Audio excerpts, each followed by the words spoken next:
Hello again, it's me, Patrick Bitature. I'm delighted to be here with you today and to talk a little bit about the COVID times, what's been happening in the economic space. Many lessons have been learned during these last few months. Some we are still yet to discover the impact of these lessons, but many we're beginning to tell now there is a fingerprint, there is a signature of some kind. And very many companies are feeling the impact. It's not easy, even for the very, very big, successful companies, to survive a period of modest lockdown for 3 or 4 months continuously. And many companies are going to go bust. We have seen the way the aviation industry has been hit, how many planes have been grounded. They are probably the worst hit industry. The hotel sector, the tourism industry, it is projected that the top 5 hotels in the world have lost over $25 billion. Now, some hotels are not going to recover.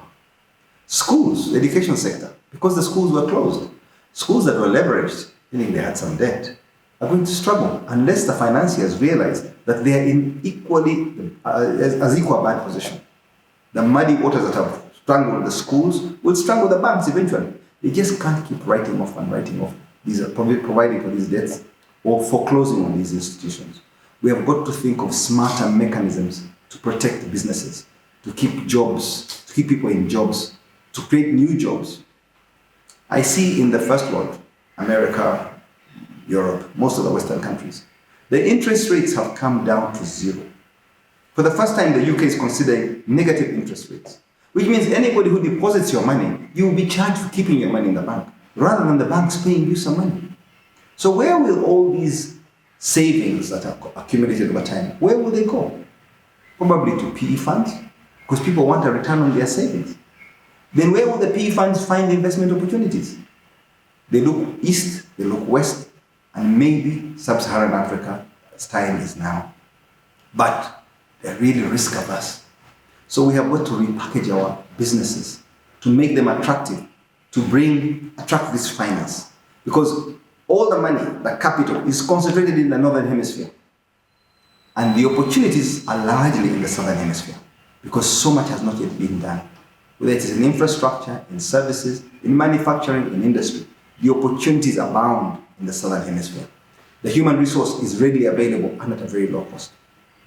It will rise with time. It needs to be reskilled, it needs to be retooled, but it's a big opportunity. But we've got to repackage ourselves. Now, what has happened is COVID has exposed the weaknesses in every sector. It has found us naked. It has found us vulnerable. But this is a good time for us to change our thinking, to change our attitude, and to change our behavior. That will help considerably to repackage us, make us more attractive. The new order is embracing social media. The new order is embracing technology. The new way of trading is e-commerce. Let's embrace these tools today. Having a degree, a conventional degree from the old curriculum is becoming less relevant. It is your knowledge, your ability to use social media, your ability to see opportunities, your ability to capitalize on markets that are there and move quickly. Keywords, be nimble, be agile. Let's move. Africa's time is now. Not just for me or you, for everybody in Africa. Let's leave nobody behind. This could be a turning point. And if you look at it over a longer horizon, this is probably the best time for Africa to do things differently.